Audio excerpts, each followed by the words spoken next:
Enrique es uno de los usuarios más destacados de Rankia ya hace muchísimos años. Tiene un blog que lleva publicando artículos pues hace más de 10 años, como os decía.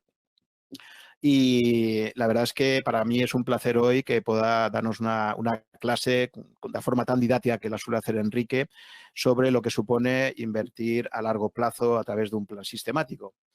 Además, el título que nos ha puesto hoy Enrique, si no recuerdo mal, pues habla de por qué él es un inversor que, bueno, consiguió la independencia financiera hace mucho tiempo.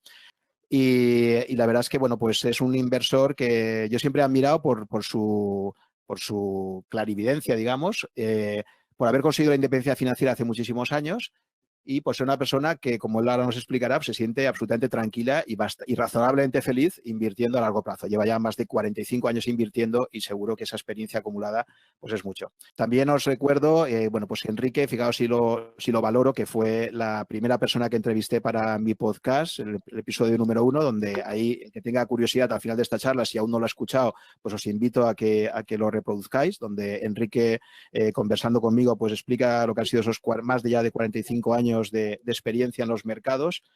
Y ahora, si quieres ya, sin más, Enrique, te dejo paso para que empecemos con tu presentación. Por cierto, la presentación os la voy a poner por aquí, la hemos publicado en algunos sitios, pero os la vamos a poner aquí. El que se la quiera bajar está disponible y os la voy a poner también en el chat de YouTube para que os la podáis descargar y seguirla también por ahí si lo veis más cómodo de esa forma, ¿vale?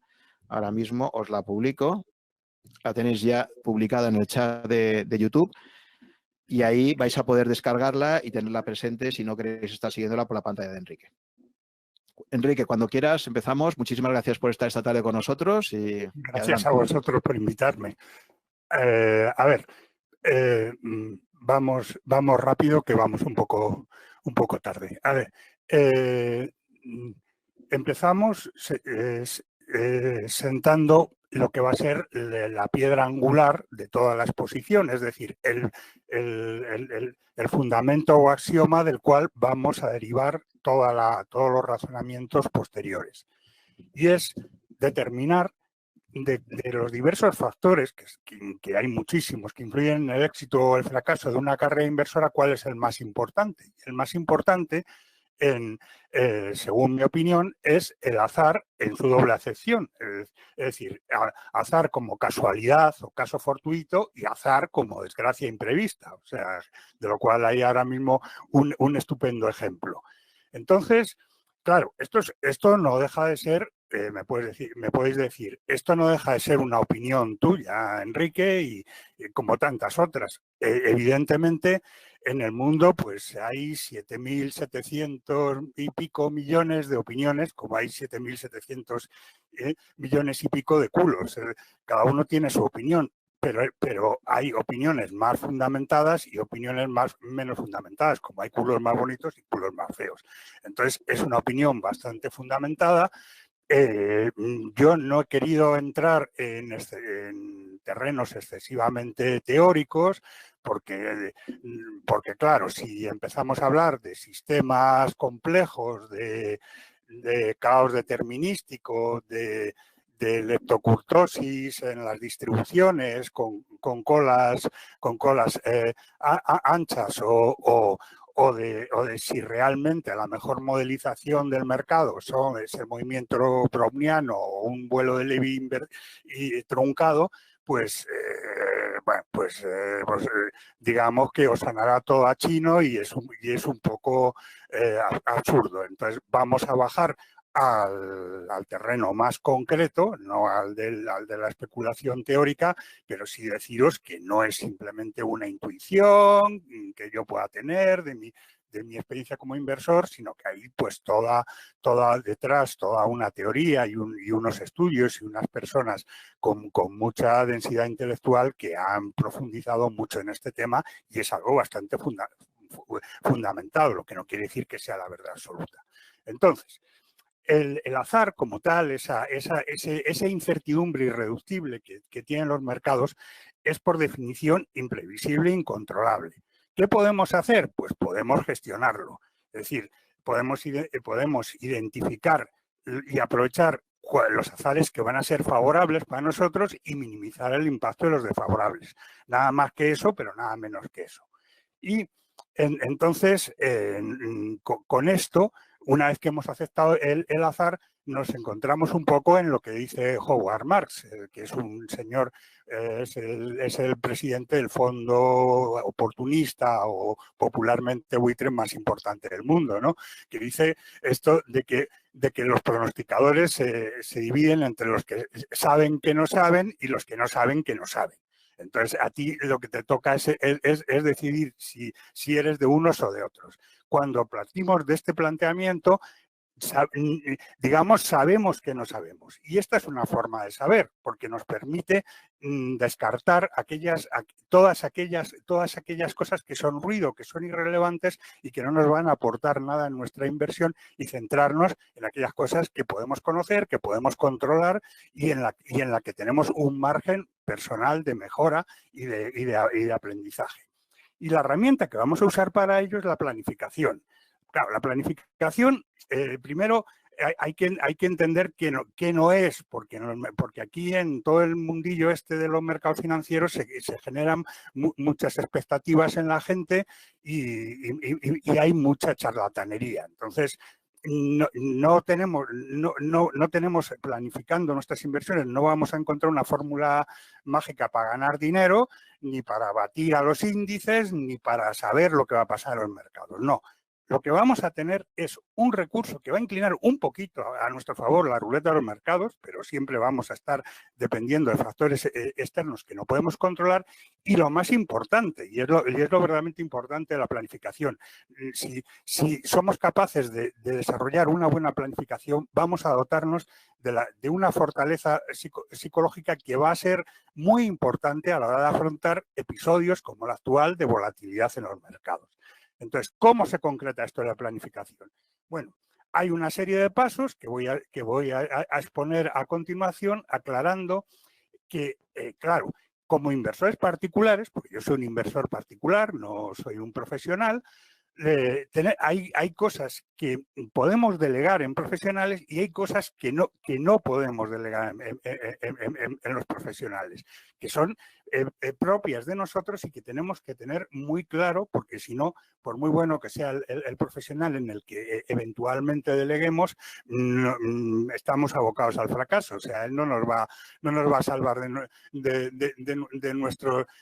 no hacer bien nuestro trabajo. Entonces, para la parte no delegable pasa por determinar nuestros objetivos, es decir, qué queremos hacer con los ahorros, cosa que parece como muy obvia, pero no lo es. Y precisamente en otra de las conferencias que se han dado hace unos días,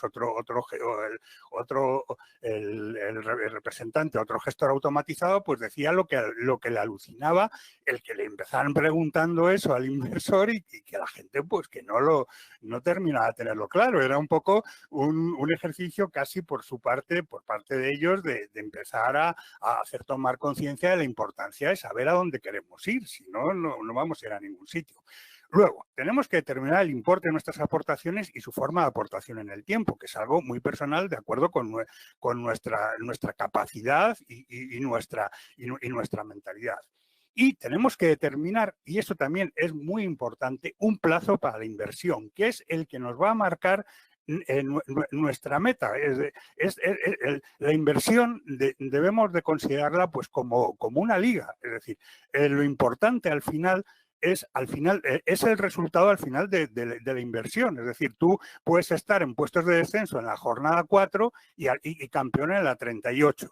Entonces, lo importante es el resultado de ese final, de cuando finalice el plazo que hemos decidido para la inversión. Los resultados intermedios son poco relevantes. Lógicamente te van dando una idea, sobre todo cuando ya está muy avanzado y cercano el plazo de la inversión, de lo que te va a pasar. Pero desde luego, cuando operas, cuando te planteas la cuestión en plazos largos, lo que pasa en los primeros meses, años, no va a determinar el resultado final, o lo va a determinar, pero muy poco. Y entonces ese ese punto, eso de tener, de que yo tengo un objetivo a 10 años y voy a ver si lo cumplo o no lo cumplo, debe ser nuestra verdadera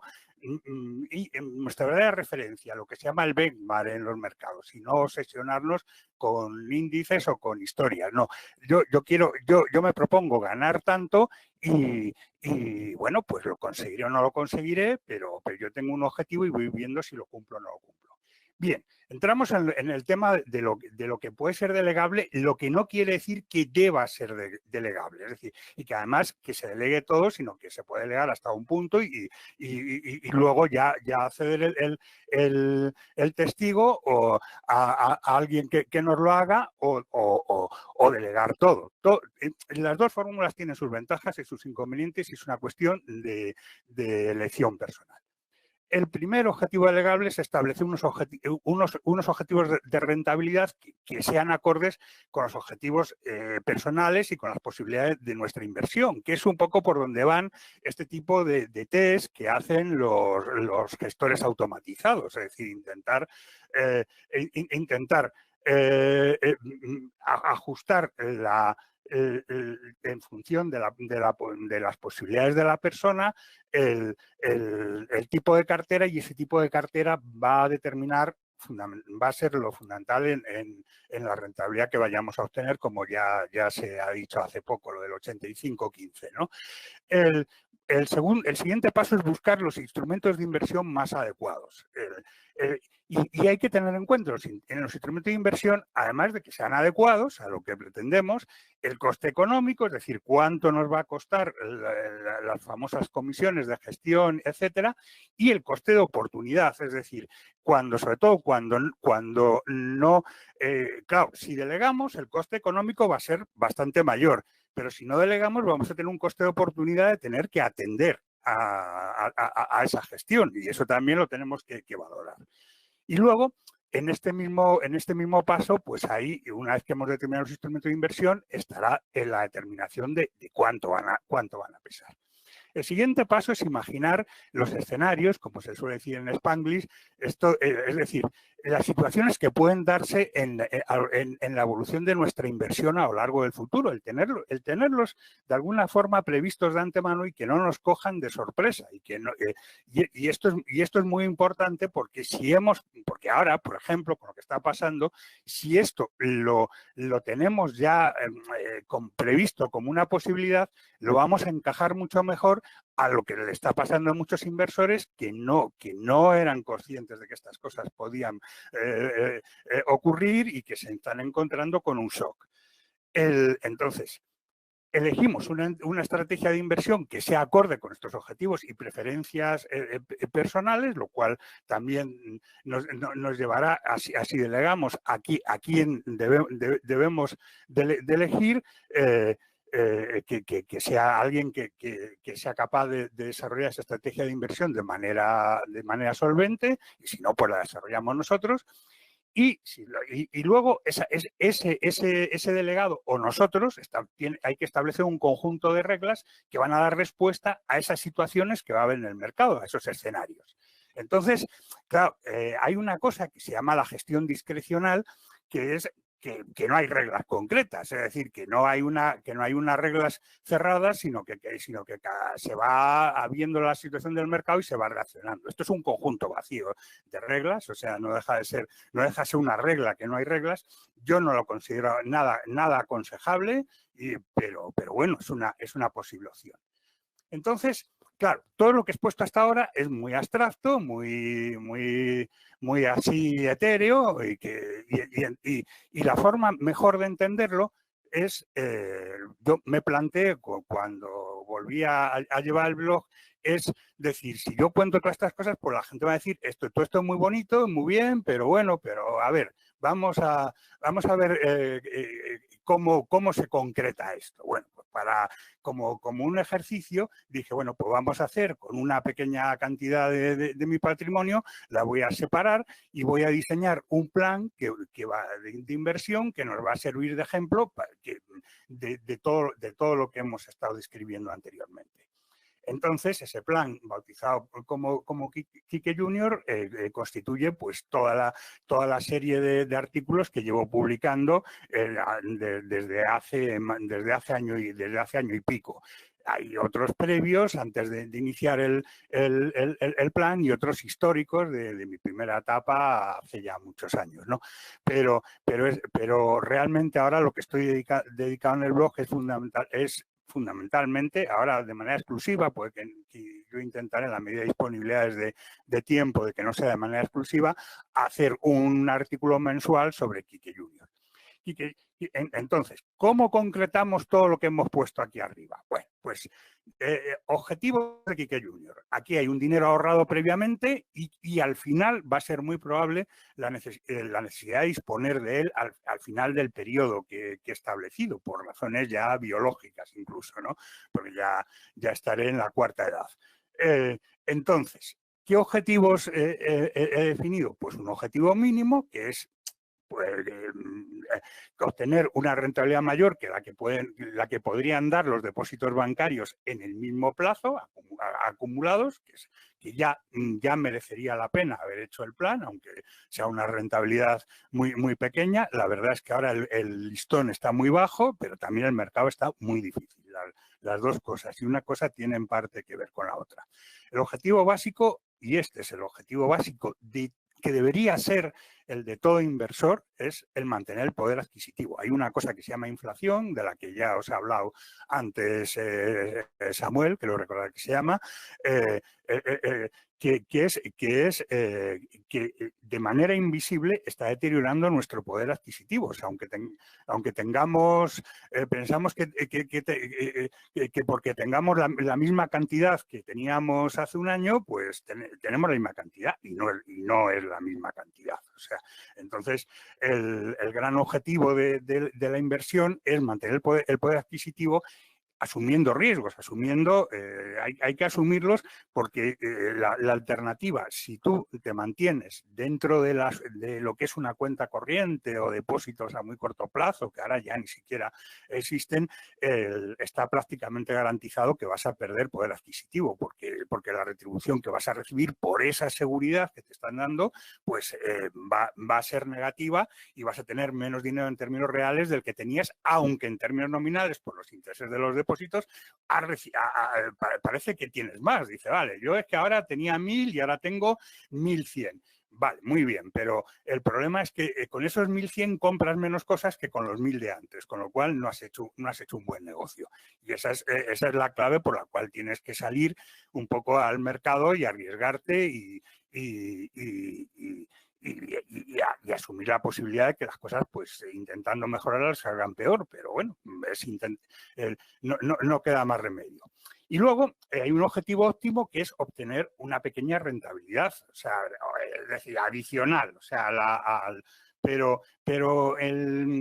yo siempre digo que el inversor debería ser un inversor conservador, valga la redundancia, es decir, que el dinero se gana en otros lados, se ahorra, y lo fundamental para lo que sirve la inversión es para que ese dinero se pueda conservar. Y si se añade un poco, pues ese poco que se añade te va a compensar, es como una compensación por el riesgo que estás asumiendo en un momento determinado, en función del azar famoso, pues que realmente incurras en pérdidas y que la inversión te salga mal. Pero el buscar grandes rentabilidades, pues lo que va es incrementando ese peso del azar del que hablamos. Es decir, cuanto más ambicioso seas, pues menores son las posibilidades de conseguirlo y mayor va a ser el peso del azar y menor eso que hablamos de la capacidad de gestión del azar.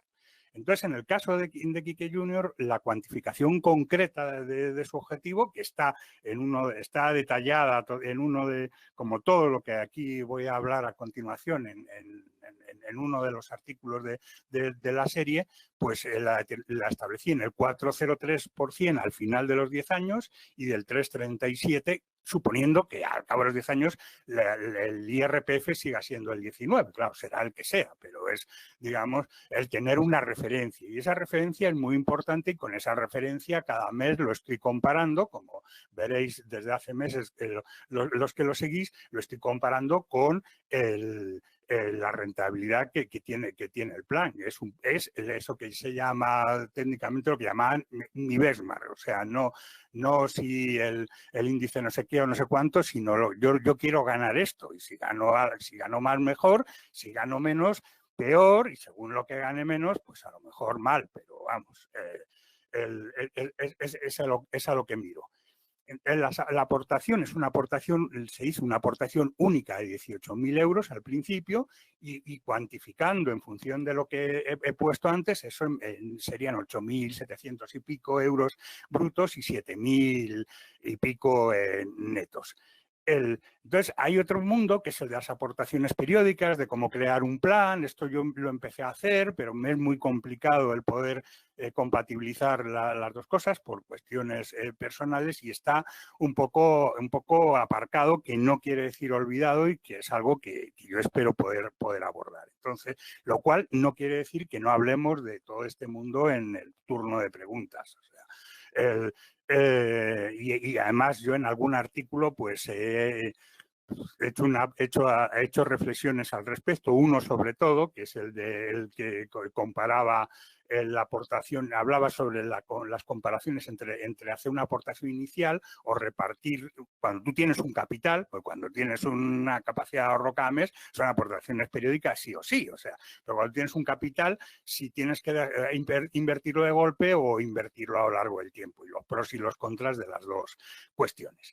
Entonces, el plazo de inversión se establece en 10 años, que es prorrogable a 15, en función de todo esto. A partir de los 5 años, cuando queden menos de 5 años, es cuando habrá que empezar a plantearse. O sea, querer adivinar las cosas que van a pasar de aquí a 10, 15 años, pues es complicado. Cuando yo me he planteado un primer nivel de revisión cuando lleve 5 años el plan en 2024 y cuando hagamos eso, pues empezaremos a pensar si prorrogar, no prórrogas y si algún retoque en las reglas.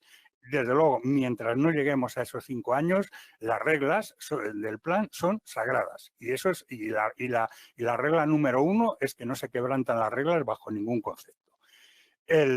Luego entramos en los instrumentos. Yo soy un defensor de lo que he bautizado como el minimalismo inversor, que es que debemos de centrarnos en lo esencial, en lo más desnudo, en la quinta esencia, porque a medida que nos alejamos de las grandes decisiones y queremos acertar en los detalles, la incertidumbre crece de manera exponencial. Es decir, si invertimos en un índice global, pues tendremos el crecimiento del mundo. Pero si queremos si empezamos a lucubrar sobre si Europa lo hará mejor que Estados Unidos o Estados Unidos mejor que Europa, entonces estamos introduciendo otro factor de incertidumbre a la incertidumbre de si el mundo crecerá, que todas estas cosas de autoánimo que se dicen ahora y la economía crecerá y ganaremos y saldremos adelante, pues bueno, pues no deja de ser simplemente un acto de fe. O sea, el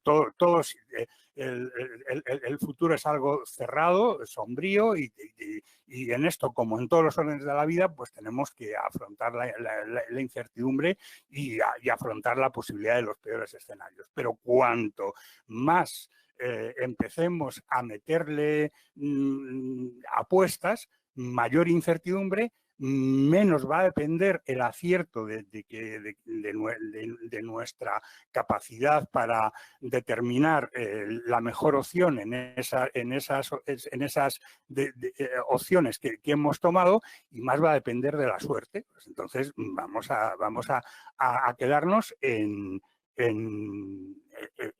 lo más global.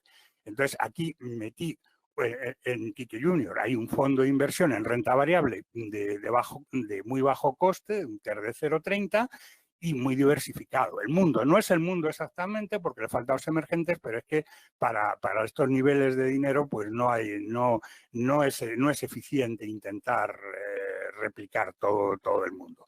Entonces, la ventaja que tiene esta inversión diversificada, yo creo que ha sido bastante bien expuesta por parte de Asier y de Frederick, y tampoco me voy a enrollar mucho. Esta frase, comprar todo el pajar para encontrar la aguja, es de John Bogle. Es decir, dice, claro, aquí, ¿cuál es la aguja? Pues una empresa que ha pasado de la nada a ser la empresa más grande del mundo, Apple en concreto. Apple hace 20 años era un fabricante de ordenadores pijo al borde de la quiebra y nadie podía imaginarse que fuera el monstruo que era ahora. Pero esa aguja estaba en el pajar, como Amazon, que era un vendedor de libros online, lo que llamaban un portal. Entonces, ahí estaban las agujas. Si compras todo el pajar, has comprado Amazon y Apple y te has beneficiado a lo largo de los años de las revalorizaciones de Amazon y de Apple sin haber adivinado que iba a pasar eso. Entonces, este fondo tiene un 60% y mientras no haya una renta fija con una rentabilidad adecuada o una relación entre rentabilidad y riesgo adecuada, pues el resto del dinero se ha quedado en cuenta o en depósitos a plazo. Ahora ya lo contaré en el próximo en el próximo artículo, pues este mes ha abierto un depósito a plazo y explicaré el por qué, pero en definitiva es liquidez, porque es un depósito cancelable en cualquier momento. Y entonces, entonces aquí está la parte de riesgo, que es la renta variable, minimalismo puro, y la parte de no riesgo, que es el dinero en cuenta, que te sirve, aparte para reducir esto de la volatilidad de las bajadas y tal, que bueno, que siempre ayuda psicológicamente y es importante, sirve también para aprovechar estas bajadas, para hacer de la necesidad virtud y poder comprar a mejor precio, dada la oportunidad que te da el mercado. Entonces, aquí el siguiente paso es definir todo el tema de los escenarios y de la estrategia de inversión. Aquí podemos complicarnos la vida todo lo que queramos, pero realmente yo diría que al final todas las estrategias de inversión al final se basan en 3 supuestos, que es qué hacer en un mercado que es estable, qué hacer en un mercado que sube con fuerza y qué hacer en un mercado que baja de manera significativa. Es decir, qué tres tipos de decisiones tenemos que tomar en cada uno de esas coyunturas. Entonces, hay un sinnúmero de ideas, estrategias, tesis de inversión, pero al final yo me he dado cuenta que al final todas se agrupan en 3 familias, que son en función de lo que decía antes, de las reglas que regirán las decisiones de compra y de venta a partir de la inversión inicial, teniendo en cuenta toda esta evolución de si suben los mercados, bajan o se mantienen quietecitos. Y esas 3 familias son comprar y mantener. Yo he puesto aquí las denominaciones internacionales en inglés, pero yo lo traduzco al español, porque además yo esto del inglés pues no es muy, como la gente de mi generación, no es mucho lo mío, y es comprar y mantener, que es pues ya su nombre creo que lo dice todo, el seguimiento de tendencia, que es, digamos, simplificando, comprar cuando los demás compran y vender cuando los demás venden, o sea, y luego ya está el talento para saber comprar cuando los demás compran y vender cuando los demás venden. Pero es eso, o sea, en esencia es eso, y la opinión contraria. La opinión contraria es vender cuando los demás compran y comprar cuando los demás venden. También esto requiere talento, esto de que no es tan sencillo como que, bueno, como el mercado cae, pues compro, o como el mercado sube, vendo. No, es más complicado. Bueno, pues en Quique Junior, digamos, es un sistema que es fundamentalmente comprar y mantener. Y esa inversión inicial que hemos hecho del 60% de renta variable va a determinar fundamentalmente el resultado final. Pero esto es como un plato donde el plato y lo nutritivo es el comprar y mantener, pero hay una guarnición que es de opinión contraria, es decir, que va a vender en los momentos de caída, va a vender los momentos de subida, como ha vendido el año pasado, y que ahora en los momentos de caída va a comprar. Aquí, las reglas de inversión, entonces tenemos que tener unas reglas de inversión muy claras. Si hacemos un plan sistemático de inversión, sistemático es eso, definir unas reglas de inversión y atenernos a esa. Y la madre del cordero está ahí. Entonces yo lo que hice fue dividir esos 18.000 euros en 100 unidades de inversión, 60 invertidas en renta variable y las otras 40 en la cuenta corriente, y cada mes hago una observación, o sea, tomo los valores que lleva la inversión.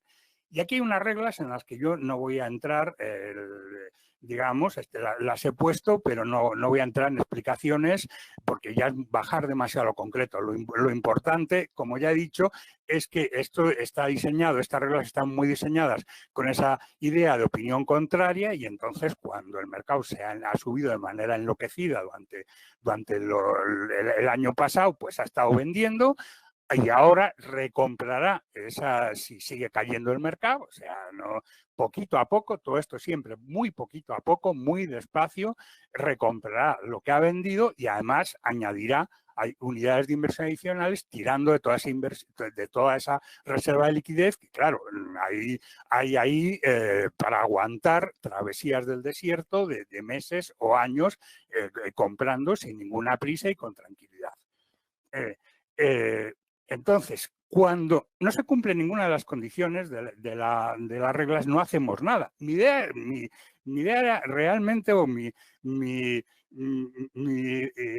previsión es que no se iba a hacer casi nada. Y que, bueno, esto va a estar incluso un tanto aburrido, aunque siempre los artículos, pues yo hablo de mucho más que de Quique Junior, son artículos sobre el mercado en general. Pero realmente, con el mercado ha estado muy volátil hacia arriba y parece que ahora hacia abajo, pues ha habido operaciones.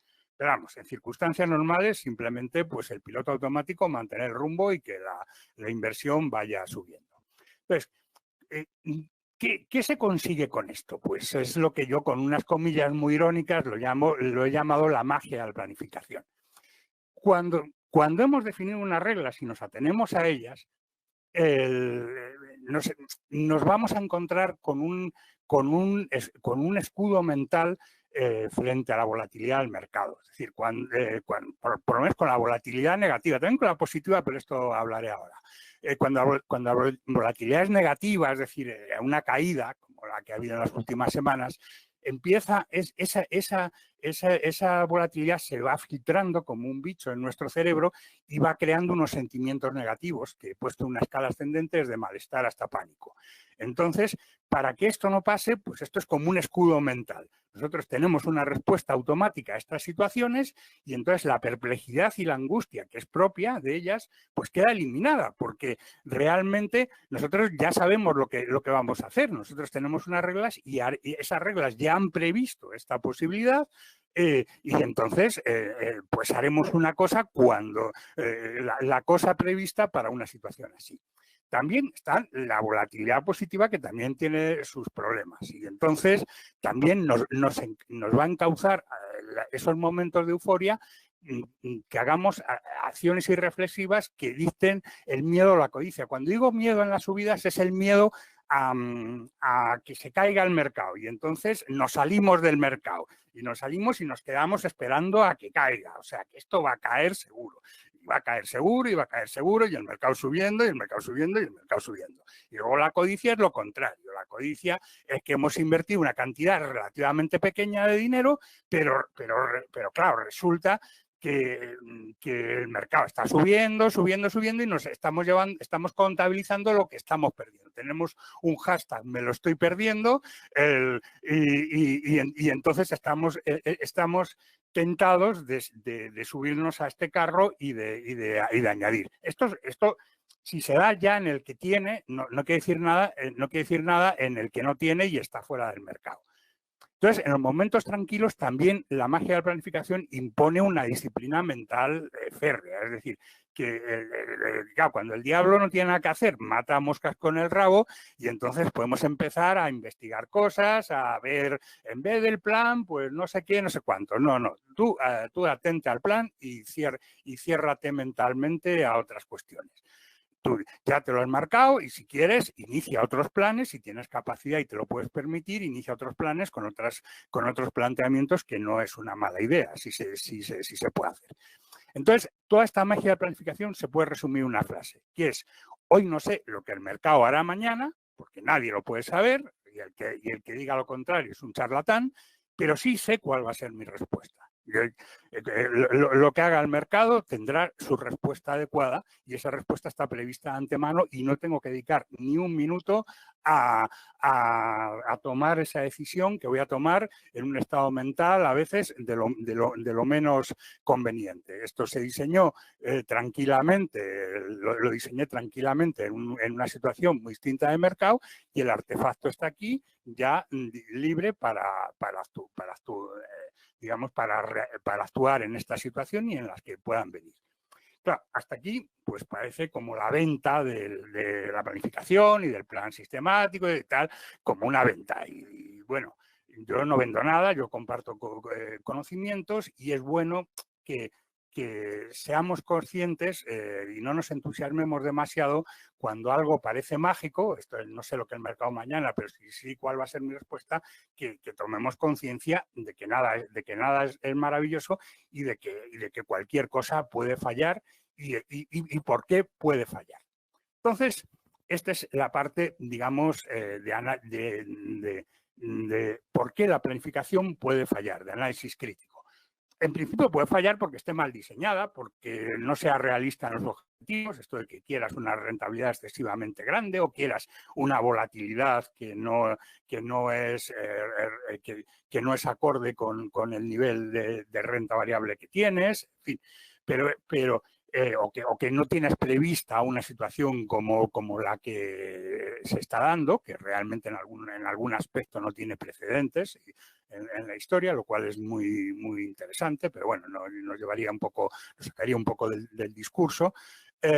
Entonces, bien, vale, todo esto la planificación está bien hecha. Entonces, si una buena planificación, está bien hecha, ¿no va a fallar? No, sí, puede fallar y puede fallar por dos razones. La más frecuente, y esto es de enorme importancia, lo que voy a decir, aunque ya llevo un rato y estáis un poco cansaditos, es el que ahí nuestro enemigo somos nosotros mismos como seres humanos. Tenemos unas limitaciones mentales, tenemos unos sesgos psicológicos que hacen complicado el seguir esta planificación. Y corremos un riesgo si no tenemos muy claro estas limitaciones y estos sesgos, si no tenemos conciencia de ellos y luchamos activamente contra ellos, nos puede llevar al fracaso. También es cierto que cuanto más amistoso cuanto más amistosa sea esa planificación hasta donde sea posible con estos sesgos, pues menos esfuerzo nos costará seguirla. Y en esto, el diseño de Quique Junior está hecho es amistoso, es decir, está hecho teniendo en cuenta hasta dónde es posible estos sesgos e intentando llegar a un cierto pacto con ellos, no buscando la optimización de un modelo racional para un ser ahí extraterrestre que sea perfectamente racional, sino que como hay estos sesgos, pues hasta ahí las reglas se adaptan a los sesgos e intentan mantenerlos controlados, o sea, no eliminarlos, no quererlos sacar de nuestro cerebro porque no es posible sacarlo de nuestro cerebro. Estos sesgos son, el primero es la incapacidad de controlar nuestros impulsos. Hay lo que aquí pongo entre paréntesis la hipertrofia del sistema 1, del sistema 1 y del sistema 2. Le he dedicado un artículo en Quique Junior y es un tema muy interesante que es una teoría de Daniel Kahneman, que es un premio Nobel de Economía y es el referente máximo en todo este tema de los sesgos cognitivos, como se llama. Entonces, remito al artículo para no meterme en profundidades. Luego está la disonancia cognitiva, es decir, la disonancia cognitiva se da en nuestra mente cuando tenemos ideas contradictorias y tenemos un conflicto mental, estamos pensando dos cosas que son imposibles a la vez. Entonces, esto, llevado a la inversión, esto se da continuamente en la vida, desgraciadamente, pero sobre todo en las relaciones personales y laborales. Pero en el tema de inversión, lo más frecuente es el que quiere rentabilidad y certidumbre, es decir, que quiere rentabilidad sin volatilidad, esa es la regla esto es como en la teoría de la relatividad lo de la velocidad de la luz, es decir, la relación entre riesgo y rentabilidad es impepinable y es constante. Cuanto más rentabilidad quieras, más volatilidad y más incertidumbre tendrás. Y luego hay otro tema de mucho calado, lo que pasa es que tampoco puedo profundizar porque esto es de las cosas que puede dar para webinars futuros, para profundizar, que es el tema de los objetivos ocultos. Es decir, cuando hemos definido objetivos como inversores, nosotros tendemos a definir unos objetivos digamos, políticamente correctos, oficiales, es decir, quiero ahorrar para la jubilación y tener una jubilación, quiero ahorrar para tener una reserva aquí, para dárselo a mis hijos en herencia y todos estos objetivos. Es que además somos sinceros y son objetivos, pero es que al lado de esos puede haber objetivos ocultos de los que no somos conscientes nosotros normalmente, que son muy jodidos, que son objetivos de nuestro propio ego y de impulsos que tenemos en nuestra mente que nos hacen tener conductas que no son apropiadas. Es decir, por decirlo, por simplificar mucho, un tema complicado, digamos que hay como dos familias de objetivos ocultos y además los inversores son dos tipos de inversores muy distintos. Hay un objetivo oculto que es el de la felicidad de atesorar y hay un objetivo oculto que es el placer, fíjate que he dicho con toda la intención felicidad y placer, el placer de jugar. Y entonces esos objetivos ocultos nos pueden llevar a conductas bastante irracionales y a incurrir en graves errores. El siguiente sesgo es el sesgo de disponibilidad. Esto, muy breve, muy sintéticamente, es que en este caso concreto es que desplacemos de nuestra mente la información que es relevante y la sustituyamos por la irrelevante. En realidad el sesgo de disponibilidad es algo más complejo. También hay un artículo en Quique Junior que podéis leer y ahí hay un análisis en profundidad del sesgo de disponibilidad, pero una de las situaciones de las muchas situaciones a las que conduce el sesgo de disponibilidad es eso, que ahora estemos obsesionados con todo el tema de la evolución de los mercados en el día a día, en vez de atenernos a la planificación que hicimos y a los conceptos y a las reglas de esa planificación.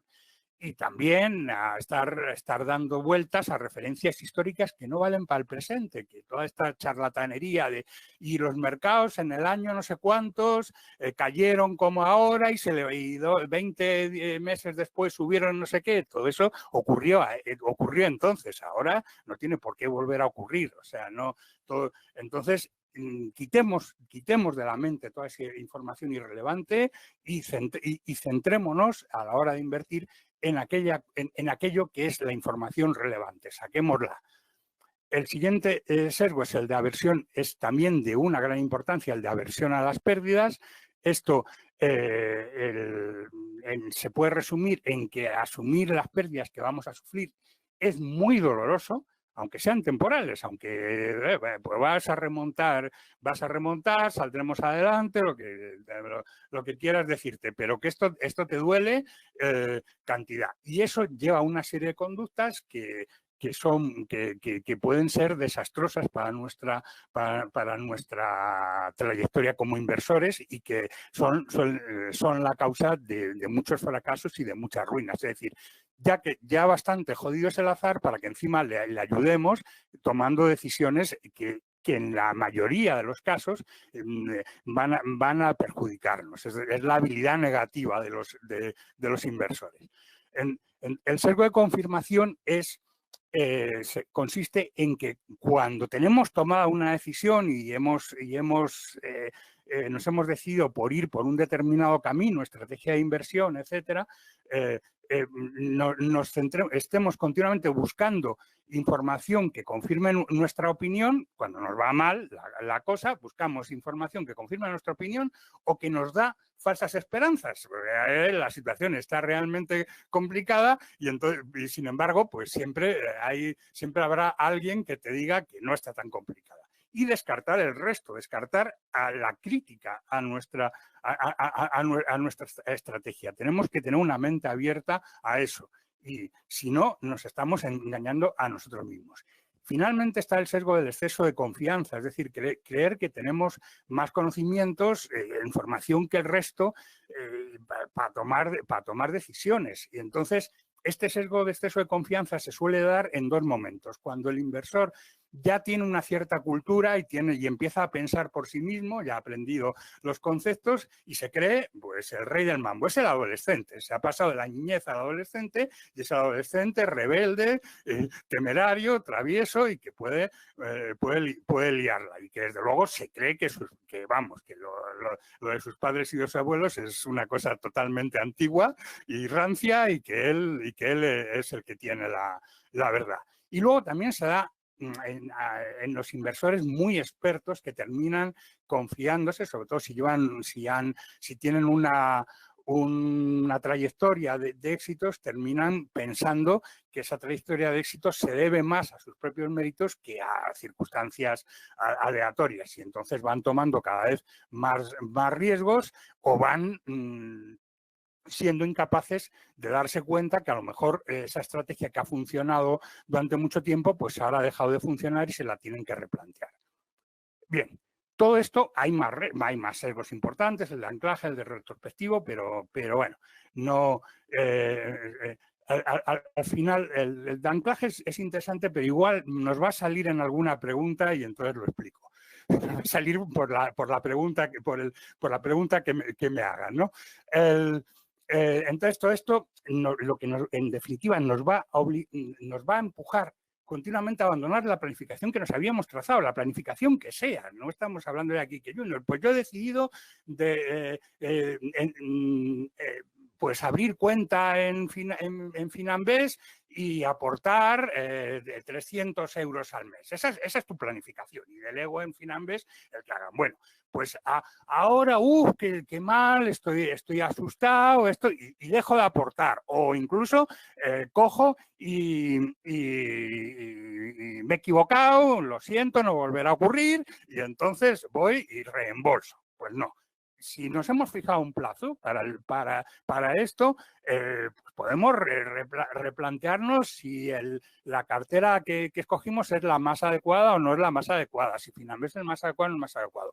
Pero desde luego tenemos que seguir con la planificación si no hay circunstancias personales que nos hagan replantear. Claro, si estábamos trabajando y perdemos el empleo, pues claro, tenemos que replantear la planificación. Eso es de sentido común. Pero si las circunstancias no han cambiado, no nos dejemos,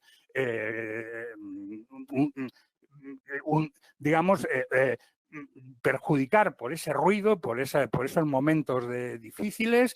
Mantengamos el rumbo y sigamos adelante con lo que habíamos decidido.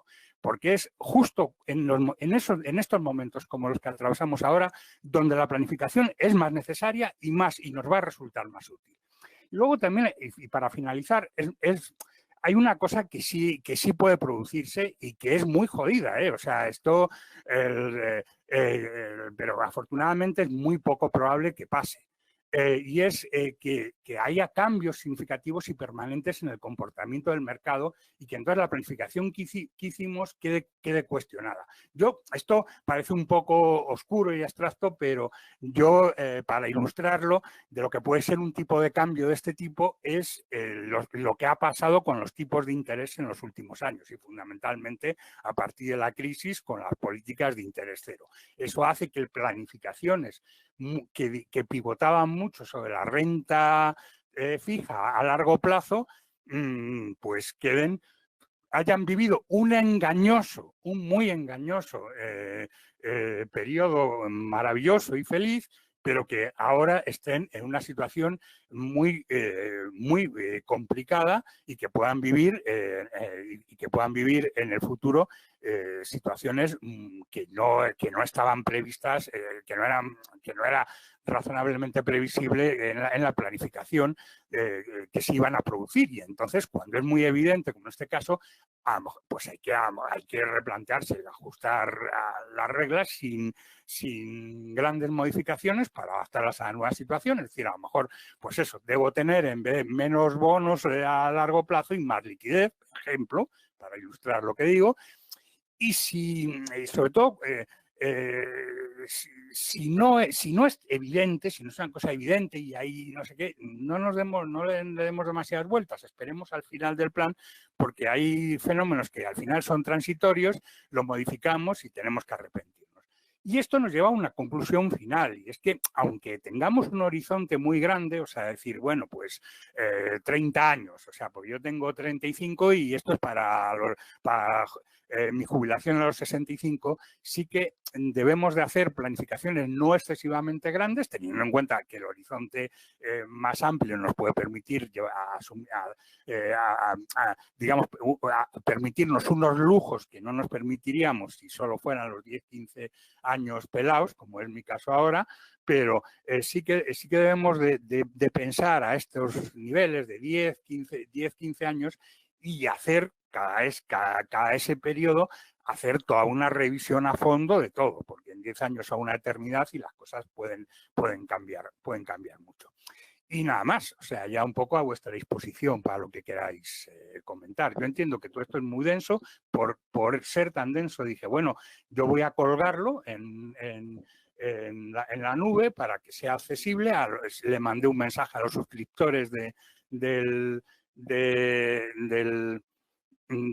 blog para que ellos pudieran leerlo tranquilamente y preparar alguna duda o consulta. Y, en fin, yo espero por lo menos haber sido suficientemente claro en la exposición para los que os pilla un poco de nuevas, aunque sea una especie de tormenta de ideas así muy, muy dura, pues unas cuantas ideas claves se os hayan quedado grabadas perfectamente. Y además las ideas base creo que sí creo haber insistido en ellas y además enlazan con ideas ya previamente planteadas por los gestores de Finambés.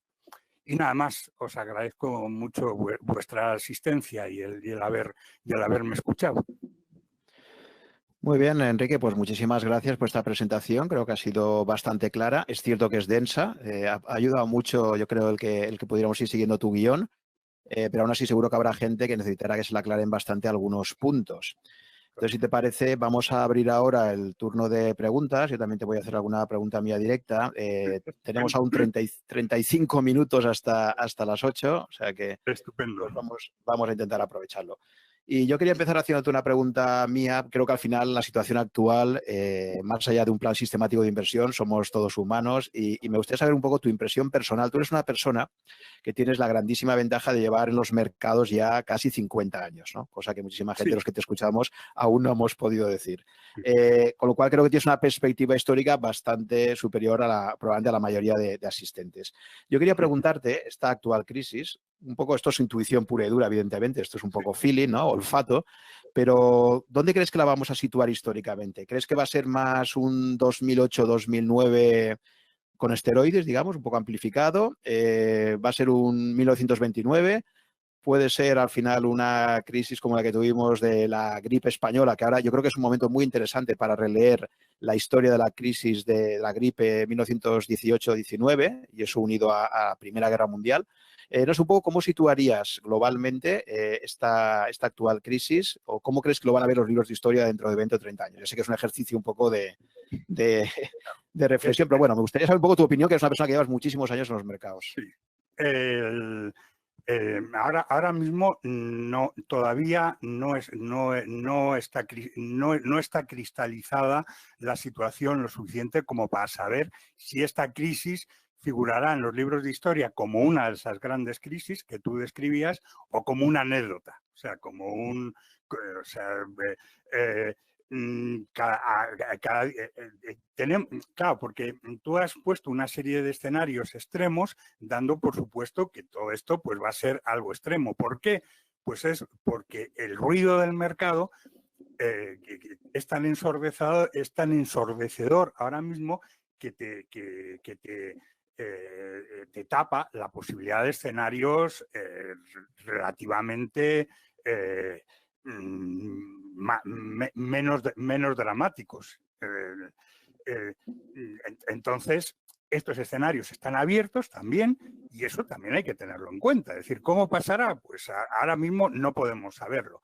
El mercado vive al día. Esto del comportamiento del mercado también será motivo, no sé si desde luego de un artículo, y podía ser también de alguna charla, porque es que lo que a mí sí me ha servido lo de los 50 años del mercado es, al final, no hace demasiado tiempo, todo hay que decirlo, para entender al final la lógica del mercado. La lógica del mercado, digamos, el texto de referencia que te abre un poco la llave, aunque no sea tampoco suficiente para entenderlo, está en Keynes, en el capítulo 12 de la teoría general de Keynes, que habla de los mercados, del largo plazo y tal. Es el famoso capítulo del concurso de belleza, es decir, sobre el comportamiento de los participantes profesionales en el mercado, en el sentido de que ellos no están, digamos, lo que Keynes constataba es que los participantes en el mercado no estaban preocupados por hacer previsiones a largo plazo ni por determinar el valor real, intrínseco de las inversiones, sino por saber cuál iba a ser el comportamiento de los demás. O sea, es decir, es como un concurso de belleza donde no se trata de encontrar a la bella o al bello más guapo o más guapa, sino aquel que los demás jurados van a entender que es el más guapo. Entonces, esto hace que los mercados sean muy cortoplacistas y que vivan completamente al día. Y esto no deja de ser bastante astuto. Porque esto lo que implica es que si los mercados, cuando empieza a haber problemas como ahora, se ponen en lo peor.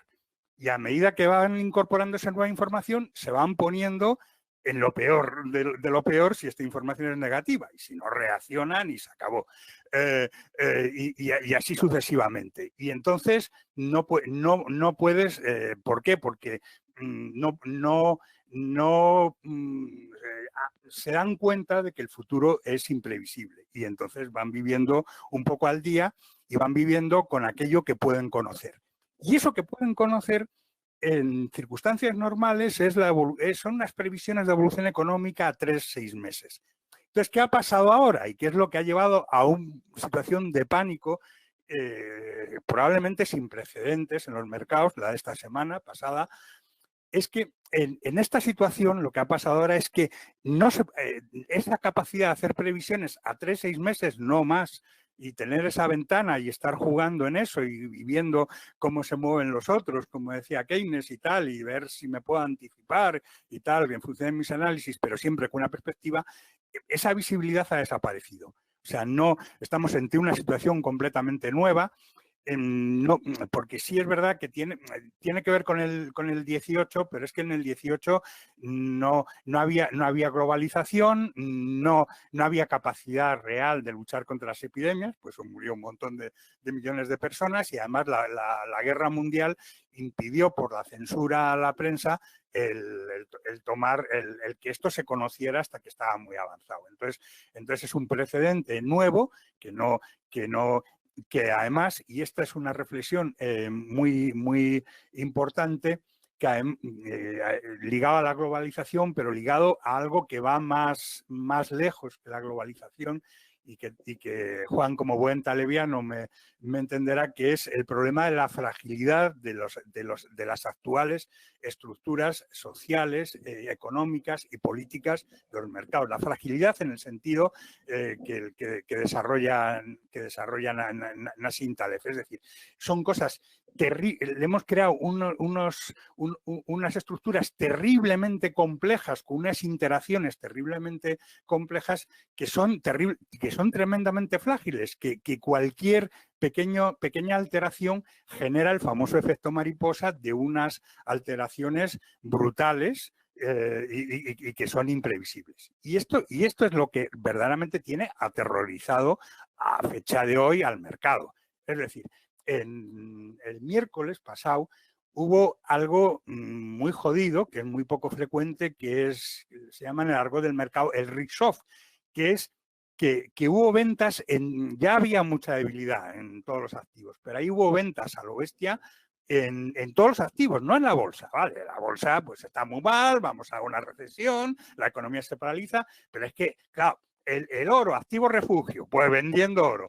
Los bonos a largo plazo gubernamentales, pues más refugio, pues nada, los bonos hundiéndose.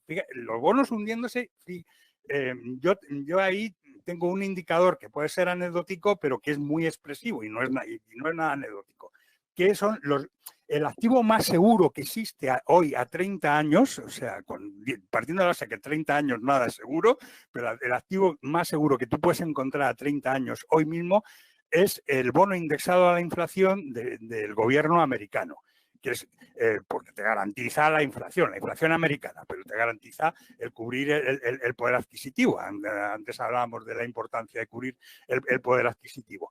Bueno, pues el bono a 30 años de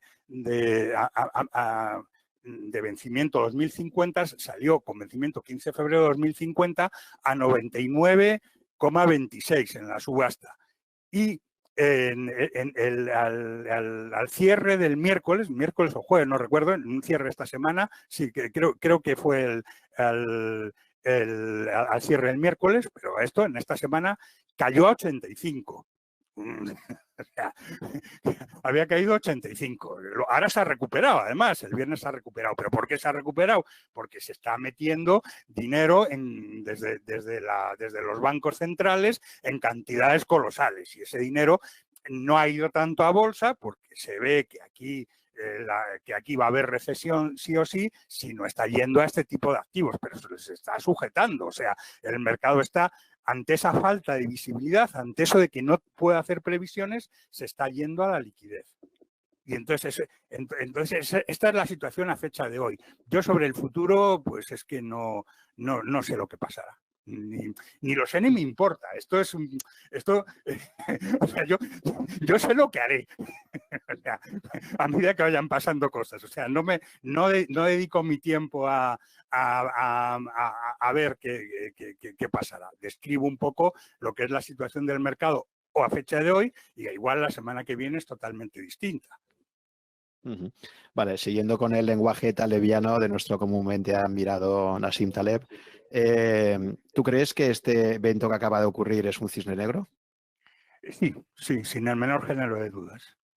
Era una pregunta un poco trampa porque el propio Nassim Taleb ha dicho recientemente que no era un cisne negro por lo siguiente, porque él mismo ya en su libro, bueno, digo, las consecuencias que haya posiblemente sí lo sea, ¿no? Pero si lo entendemos como algo que era totalmente impredecible por parte de nadie, que eso sí que el 11 de septiembre obviamente pues era muy difícil poder imaginar un ataque de ese tipo, pero en este caso sí que es cierto que el propio Nassim Taleb ya en uno de sus libros menciona como una de las amenazas para la humanidad explícitamente esto. Y el propio Bill Gates, por ejemplo, pues creo que fueron hace 2 o 3 años también, en una de sus conferencias TED, que está disponible por ahí, también hablaba que uno de los mayores peligros a los que nos enfrentábamos era este. Es decir, hay incluso una charla también reciente, de noviembre de 2018, 2019, donde hay un escenario de simulación de esto que está disponible en Internet. Es decir, si lo entendemos como una amenaza que era absolutamente muy difícil de prever, etcétera, no sería el caso, porque analizando escenarios de posibles catástrofes, este era uno de los escenarios donde había bastantes más probabilidades de que acabase ocurriendo, desde el punto de vista estrictamente de suceso que podía anticiparse. Otra cosa, lo digo porque se está utilizando ahora mucho, se ha dicho también en la ponencia anterior, esto es un cisne negro y tal, es decir, creo que era uno de los escenarios a los que nos enfrentábamos que estaban ahí dentro de los que podían tener bastantes papeletas de que nos ocurrieran. Ya, pero a ver, bueno, Nassim Taleb, en la medida que va evolucionando un poco hacia su caricatura, pues cualquier profeta de catástrofes siempre habrá alguno que haya previsto una posibilidad muy remota y que esa salga. Entonces, es un poco estas distinciones semánticas entre cisne negro y cisne gris que hace Taleb, de que el cisne gris es relativamente predecible y el cisne negro es impredecible. Yo cuando he dicho sí, sin ninguna duda, lo he dicho con toda intención, en el sentido de que lo que yo creo que no era predecible, o sea, porque si fuera predecible, bueno, Nassim Taleb es un tipo relativamente marginal, pero luego Bill Gates, desde luego sí que no habría tenido una actitud muy distinta. Lo que era impredecible es las consecuencias de esto. Es decir, que haya una epidemia, pues más o menos pues será una cosa que efectivamente es razonable. Es decir, en algún momento habrá una epidemia importante. Pero lo que yo creo que era previsible es lo que primero se entendió y lo que primero entendió el mercado durante muchísimo tiempo, que es una epidemia que es lo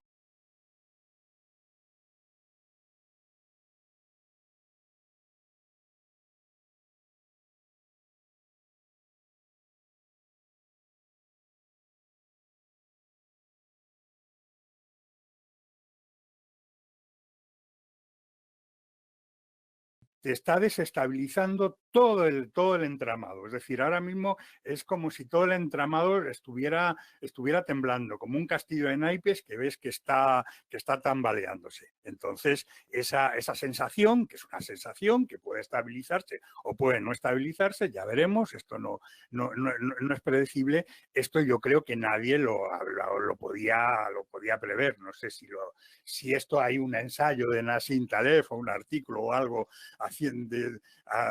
profundizando en esto. Sí está la idea de que la fragilidad, o sea, eso ya es una tesis, ¿no? De que la fragilidad de los sistemas tan complejos que hemos creado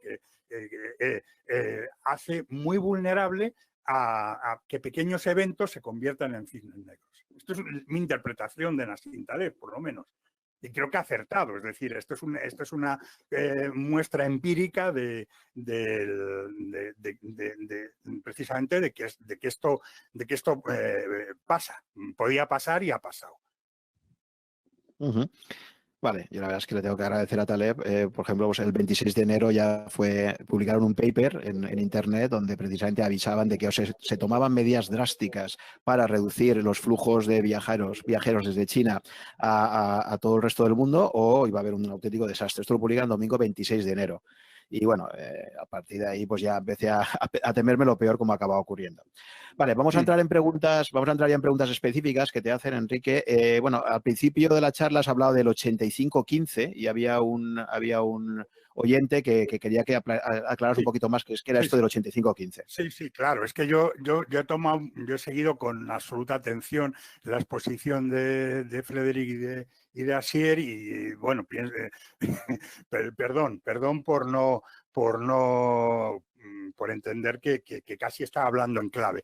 Es una frase que ha dicho, creo que ha sido Frédéric, de que el 85% de lo que son estudios académicos, ¿no?, que más o menos tienen un consenso al respecto, que el 85% del rendimiento de la inversión, estamos hablando a largo plazo, de a muchos años, no de a un año o a un mes, sino a largo plazo, el 85% del rendimiento de la inversión viene dado por la distribución de activos que hagamos, es decir, tanto de bolsa, tanto de bonos, tanto de liquidez, tanto de oro, tanto de lo que sea. Y que solo el 15% viene explicado porque hayamos hecho ya dentro de esas clases de activos, hayamos ido al ajuste fino. Pues vamos a comprar las acciones de tal, o las acciones cual, o el sector tal, o la región tal. Es decir, a eso me refería con el 85-15.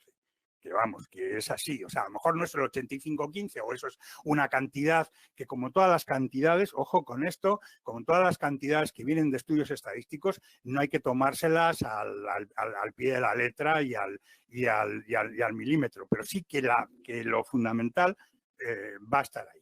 Siempre va a estar ahí, y cuando tomamos la decisión de que esto va a haber tanto de bolsa y tanto de bonos o de lo que sea, eso va a ser lo que más va a determinar lo que obtengamos al final. Vale, otra pregunta que te hacen es si realizar aportaciones periódicas o una aportación única y mantener. Me imagino que es el típico debate siempre de tengo ahora un dinero ya ahorrado, lo aporto, tengo ya claro, ahora imagínate que, pues eso, ¿no? Que acaban convenciéndose de esta estrategia de inversión que has planteado y entonces meto todo el dinero de golpe ya o empiezo haciendo aportaciones periódicas.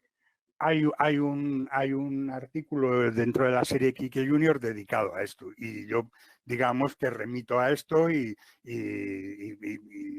pondremos un enlace a ese artículo específico, dado que se ha preguntado, pero y si queréis entrar en el blog y ver en la lista, pues es algo que habla, el título es algo así como lump sum o cosa virgin, es decir, son expresiones de argot, quiere decir o poner todo el que se emplean habitualmente en la literatura, que está siempre en inglés, o poner todo el dinero de golpe o poner aportaciones periódicas.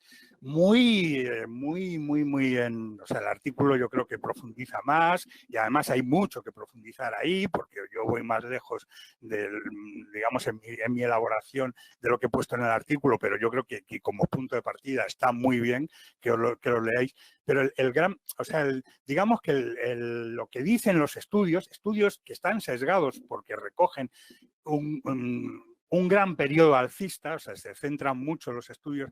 Claro, desde los años 80 la bolsa no ha dejado de subir, aunque haya tenido una cantidad de caídas brutales, o sea, ha habido dos caídas brutales, la del 2000 y la del 2009, digamos, se ha recuperado enseguida y en el fondo pues es todo un megaciclo alcista y esos megaciclos alcistas sesgan la base de datos de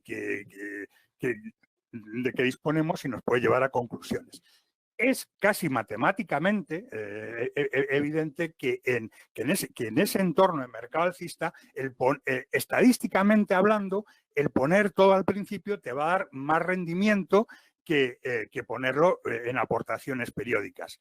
¿Por qué? Porque las aportaciones periódicas en un mercado alcista son pelín perversas. Es decir, tú, como el mercado está subiendo, cada vez estás comprando más caro lo que podías haber comprado al principio más barato. Y aunque haya momentos en que compras barato, hay más aportaciones que compras caro que aportaciones que compras barato. Entonces, esto lleva a que haya un porcentaje de aproximadamente 2/3, o sea, cuidado, no es siempre, 2/3, en los cuales te habría salido más cuenta desde el punto de vista de la rentabilidad el haber hecho la aportación al principio. Ahora bien, dicho todo esto, que esta es la doctrina oficial, o sea, esta es lo que leeréis una y otra vez al respecto de todo este tema, hay que tener muy en cuenta todo este aspecto psicológico y de los sesgos psicológicos.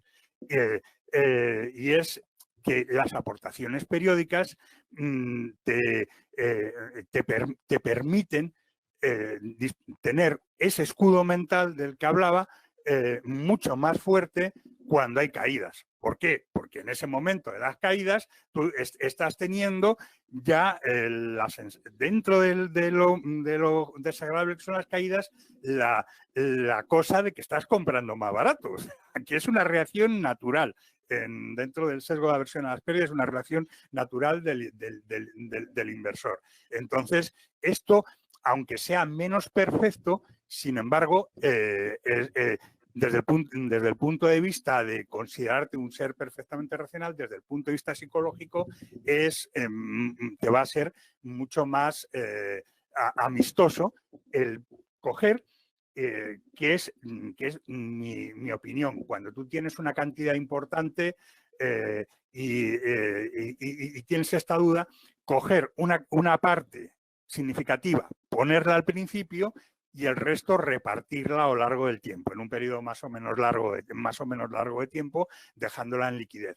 Esto te va a y estar, digamos, haciendo este plan de aportaciones. Esto a lo mejor no te va a ser tan rentable estadísticamente hablando, pero sí te va a ser mucho más llevadero y te va a poner y te va a permitir gestionar mejor los problemas del mercado. Luego hay otro elemento adicional, que es que efectivamente en muchas ocasiones, aunque sean minoritarias, las aportaciones periódicas te van a ser más rentables, te va a salir más a cuenta que la gran aportación inicial. ¿Cuándo? Cuando haya una gran caída en el mercado.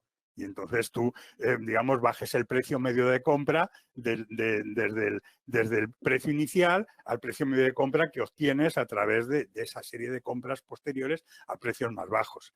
Piensa siempre lo contrario, que si tú te coges un periodo al alza, pues el precio de compra inicial irá subiendo. O sea, pero desde luego, si hay una caída, o sea, es es el mejor antídoto, ¿no? O sea, contra la angustia de haber hecho una aportación y quedarte y que esto ha bajado un 20, un 30, un 40 y yo aquí con cara de tonto y sin saber si realmente al final de mi plazo de inversión pues voy a recuperarme. Porque cuanto más cae un mercado, más complicado luego es remontarse. Eso también ponía un cuadro Samuel antes al principio sobre los porcentajes que hay que tener de subida después de una caída. Después de una caída del 50%, el mercado tiene que subir un 100% para que empates. Entonces, todas estas cosas hay que tenerlas en cuenta. Por eso, conclusión, no es un tema controvertido, no hay una respuesta clara y lo mejor son soluciones eclécticas, o sea, de no hacer apuestas ni todo a aportaciones periódicas ni todo a aportación única. Yo por la tranquilidad psicológica sí que recomendaría probablemente a todos los inversores novatos que hicieran más aportaciones periódicas porque la sensación, imagínate a alguien que ha empezado ahora, y de hecho conozco a gente que lo ha hecho en este último mes, se han iniciado en un plan sistemático de este tipo y se han encontrado con esto. Bueno, el susto que se han llevado es tremendo, Claro. ¿no? Entonces, probablemente por cuestiones psicológicas, como los sesgos que tú has comentado antes, creo que en general, y sobre todo para inversores que llevan poco tiempo en el mercado, sería mucho más recomendable hacer una aportación sistemática y no meter, aunque tenga una cantidad ya acumulada, no meterlo todo de golpe. Cuando ya vas cogiendo experiencia, te vas conociendo tú, pasas por crisis como esta y sabes cómo has reaccionado, quizás luego más adelante ya puedas hacerlo de la otra forma. Yo además no lo hice por no meter demasiadas complicaciones con Kiki Junior y por lo que tú dices, porque uno ya es perro viejo y no me preocupaba. También las reglas de Kiki Junior, de alguna forma, es una manera también partiendo en vez de los periodos, digamos, algo más complicado, lo que eso significa de coste de oportunidad, sobre todo para un inversor inexperto, pero su sentido precisamente es como una de las varias ideas que yo he tenido de cómo unir las virtudes de la aportación única con las virtudes de la aportación periódica, ¿no? Y entonces, por eso, pero vamos, la cosa como mínimo, muy mínimo, la primera aportación debería ser de un año, o sea, si tienes una cantidad importante, un año de aportaciones que quieres pensar, ver el periodo en el que vas a repartir el resto del dinero y luego irlo metiendo luego a lo largo de ese periodo. No hacer una jugada así de que, bueno, como la bolsa sube a largo plazo y yo invierto a largo plazo, lo meto todo y bueno, y esto y esto lo bueno que tienen estas cosas, como las que está pasando, es que esto que si yo lo dijera hace 3 meses, pues no me haréis ni puto caso, pues ahora, digamos, entenderéis que efectivamente es prudente, os digan lo que os digan los libros y los blogs. Ahora es el momento ese que se produce cada 10 o 15 años donde toda la gente que ha empezado a invertir recientemente hace el bautismo de fuego, ¿no? Claro, Y se conoce realmente, o sea, que es lo que siempre hemos comentado, recuerda que lo hablamos en el podcast primero que tuvimos, sí. Tú puedes leer muchísimos libros, informarte, etcétera, y tomar decisiones, pero nunca te llegas a conocer, no solamente a ti, ojo, porque nosotros vivimos además en un entorno, tenemos una familia, tenemos familiares, tenemos amigos, y todo ese entorno nos puede generar una presión también enorme, o sea, tú puedes tener incluso las ideas muy claras, pero luego tienes que saber gestionar también con tu entorno las expectativas, etcétera, ¿no? Y ahora es el momento en el que muchísima gente que ha empezado a invertir hace 5 o 10 años se encuentra con un escenario que es completamente nuevo y que van a tener que ver cómo lo enfrentan tanto ellos a nivel personal como en su entorno más inmediato. Sobre todo porque han vivido un mercado, en los últimos 5 años han vivido un mercado que salvo un pequeño susto en 2016 y el sustito ya un poco más considerable en 2018, pero que tampoco, han vivido un mercado anormalmente alcista. Y además, los dos sustitos para lo que le han servido es para llegar a la conclusión en su esquema mental de que, claro, cuando cae un mercado, pues esto es una corrección y esto se levanta y esto es una oportunidad de compra, sin más. Lo que explica además que, claro, se decía, es que lo de la gestión pasiva, la burbuja, la gente está entrando, luego va a salir aterrorizada. Hasta ahora, a fecha de hoy, digamos, está pasando lo contrario. Es decir, decía el de Invesme que la gente le llamaba para decir que quería aumentar su aportación. Contaba una cosa curiosa, que es que en dos ETFs, uno que es habitualmente muy usado en Estados Unidos por inversores pasivos de largo plazo y otro que es muy usado para trading, el de los inversores pasivos había tenido unas entradas el doble de grandes que las salidas del otro ETF y que el balance neto era de aportaciones. Y bueno, y un dato objetivo que yo tengo de Indexa Capital, porque Indexa Capital publica con absoluta transparencia sus datos de aportaciones y el valor liquidativo diario desde que se fundó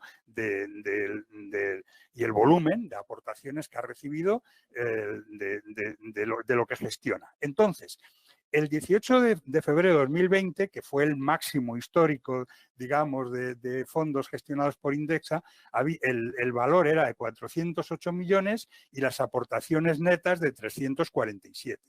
Un mes después, el 19 de marzo, el valor liquidativo ha caído a 352 millones y, sin embargo, las aportaciones netas han subido a 374. Es decir, estamos en la etapa donde la gente pues no está asustada. O sea, por lo menos el tipo de gente que aporta este tipo de planes de largo plazo, gestión pasiva, que es un tipo de inversor muy especial, que se le está menospreciando mucho desde la frivolidad de determinados analistas que lo ven como un inversor desinformado, inculto, que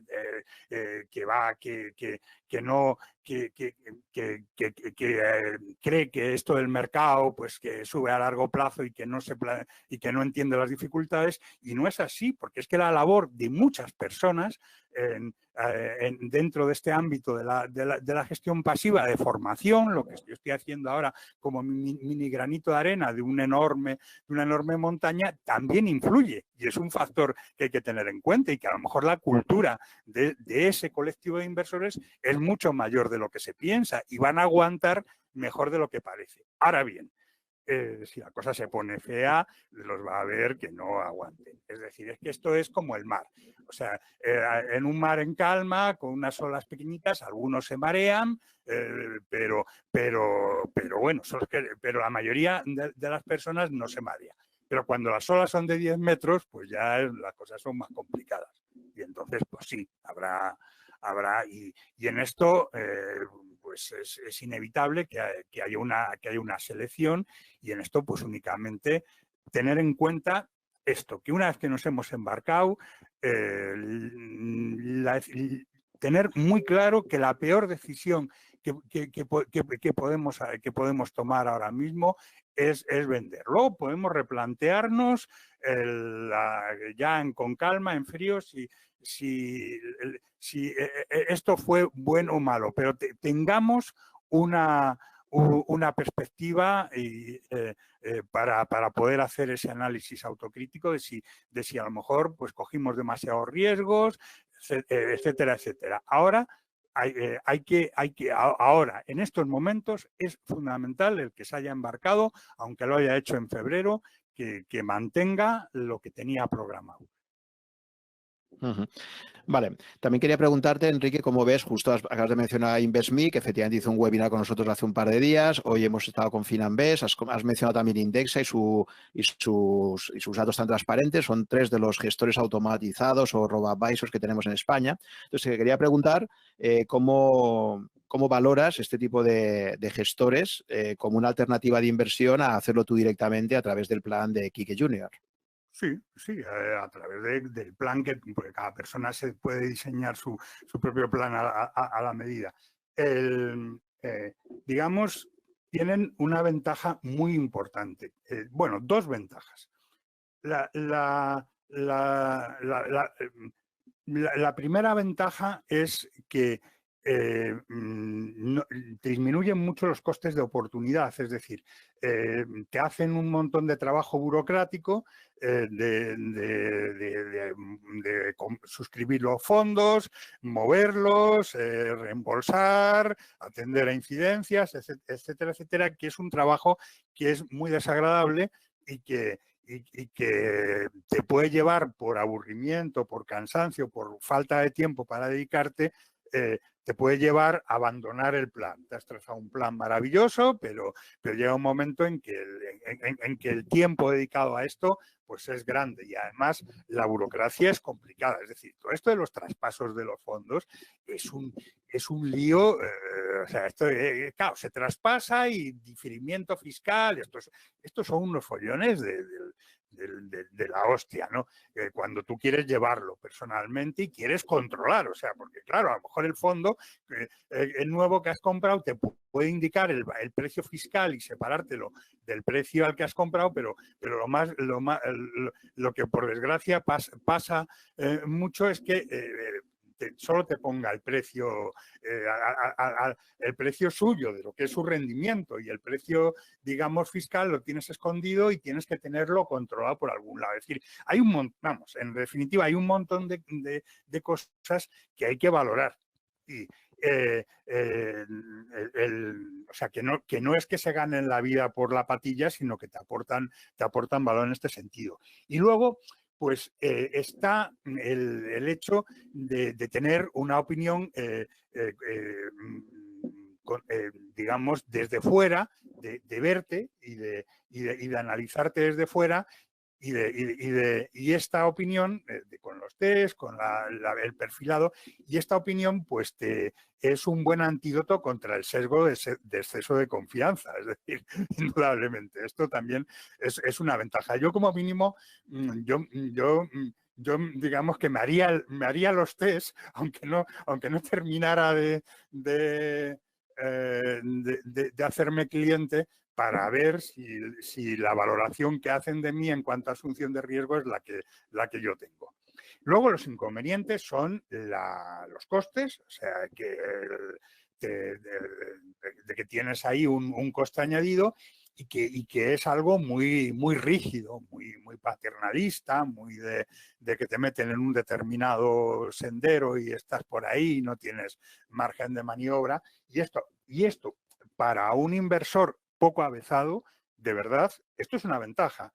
En cuanto eres, como el auditorio que creo que tenemos ahora mismo es muy plural, pues digamos que si lleváis poco tiempo, no tenéis muchos conocimientos inexpertos, gestor automatizado, vamos, al 100%, os lo recomiendo. Olvidaros de querer hacer las cosas, ya aprenderéis y ya veréis, ya criticaréis al gestor y en un momento determinado quizás os lo planteéis.